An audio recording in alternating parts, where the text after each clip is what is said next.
and turn it into the best lawn on the block. Looking great is important, but it's also important to keep the environment in mind when it comes to lawn care. Brian Mankey with Steele and Missy Henriksen from the National Association of Landscape Professionals are here to tell us more. Good morning to both of you. Good morning, Kayla. Well, Missy, let's start with you. Which types of trees and plants can help us to reduce water usage? Yeah, important. In your area, Kayla, we're looking at things like lilac and forsythia, some of my absolute favorites. We're also looking at green ash for the trees. We're looking at coneflowers, St. John's wort, lots of things that are really beautiful and will make an attractive addition to your lawn, but also will really help reduce the water usage, which is so important. Why is it important, or why would you recommend using those native trees and plants? Those plants are really used to the soil in your area. They're indigenous, meaning they're really from that area, so their root systems can grow much deeper, allowing them to really retain that water usage.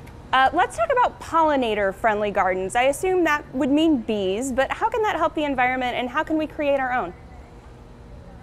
Yeah, it certainly does mean bees, but it also means butterflies and moths and even bats.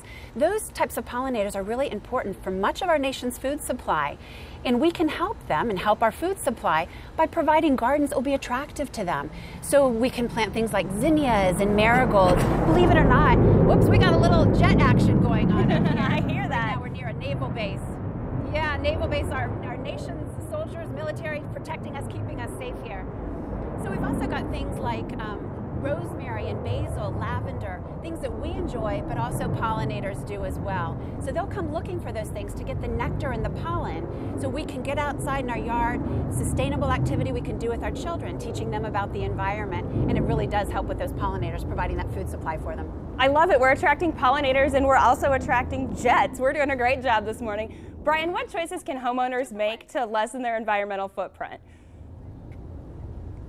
Great question. There's a lot of things that homeowners can do to lessen their environmental impact. For example, Steele, we came out with a whole new lineup of consumer battery products, and they're really easy to use. So, you know, sometimes, especially springtime here, a lot of people haven't used their equipment yet. So when you go in the garage and you're ready to use these products, you charge them up and they're ready to go. And, you know, of course, when you're using them, there's no emissions. You know, they're not emitting any gas fumes or any exhaust. So a really good environmental impact there. Also, you know, we all in our neighborhoods, we have somebody that, you know, likes to go out and mow first thing in the morning or blow their driveway off at 9 o'clock at night. Well, all of these new battery products are really quiet. So also from an emissions standpoint, from a noise emissions perspective, they're much quieter and much friendlier in your neighborhood. Well, I tell you Unlike what. the jets, right? Unlike the jets, right. I got to call out Jim McCain, who's my neighbor. He was mowing at 8 a.m. the other morning. He actually sent us all a message on Facebook and said, I apologize to all my neighbors in advance. So I think if you do that, that makes it key. Anything else we need to keep in mind while we're mowing our lawns this summer? So yeah, if he had, for example, a battery-powered mower like the RMA 510 we have sitting here, you wouldn't have heard him. So he wouldn't have had to apologize if he had a battery mower. Well, always a good excuse to find a new mower. Where can our viewers go for more information? Because we covered a lot of ground today, from the mowers to the pollinators and everything else.